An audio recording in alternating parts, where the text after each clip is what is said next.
you found the one, you should never give her up. I think it's the way life changes when in love, yeah. I surround myself. Hi guys, in today's video I'll be showing you how to easily make your own tailor's ham using a simple pattern.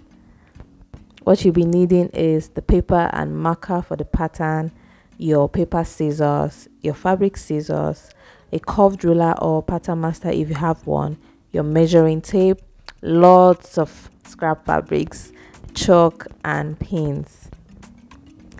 The first step is to take your paper and fold into 2 equal parts. I'm using an A4 paper for this pattern. If you don't have an A4 paper, you can just cut out any rectangle paper that is 12 inches by 8.5. And from the top on the open side of the paper, I'll be marking downwards 7.5 inches. And at that 7.5 inches point, I'll be marking a 0.5 inch inward. So from that new point, I'm going to be connecting it with a curve to the middle point of the paper. So that is 7.5 inches downwards and 0.5 inches inward at that 7.5 inch point. Then connect with a curve to the middle of the paper. So do that at the upper part, connect with another curve to the lower part as well.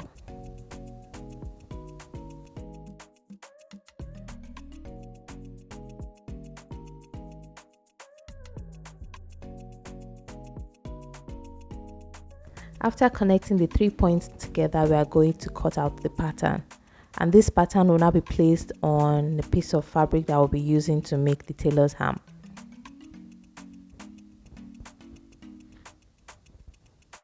This is what you should have after cutting out the pattern. Here I've gotten 2 different prints of fabric, placing them right sides on each other, and I'll be placing my pattern paper on the fabric. I'm going to pin it down, making sure there's enough space all around the pattern because I'll be adding 1/2 inch seam allowance on it. So I'll pin down my pattern on all 4 sides. After pinning it down, I'm going to mark 1/2 inch allowance around the pattern, and after marking it, I'm going to cut it out.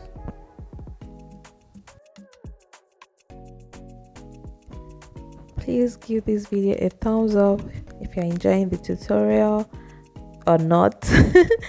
Subscribe to my channel if you haven't already, and turn on the post notification next to it so you get notified whenever I post a new video. So let's carry on. After cutting, this is what you should have. Now I'm going to take these pieces of fabric to the sewing machine to sew all around, but I'll be leaving 3.5 or 3 inches to be able to turn the fabric inside out. I'm pinning all around the pieces so that it doesn't shift when I'm sewing, and this is it after sewing. Next, I'm going to notch all around the curve to make the ends, like the curve, relax when I turn it inside out.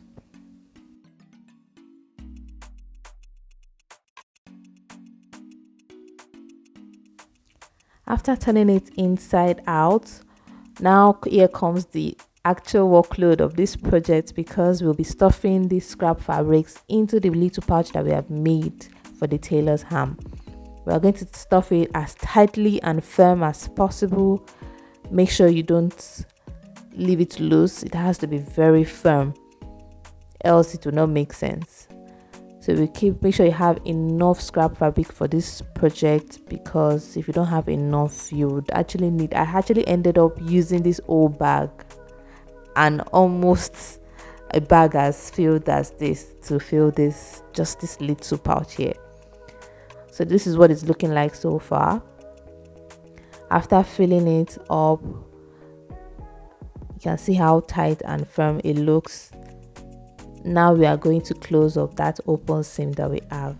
It will be very hard to top stitch that open part because of how firm and tight the pouch is, like the tailor's ham is. So we'll be using a hand needle to close the seam up. So we are going to be stitching it using a hand needle.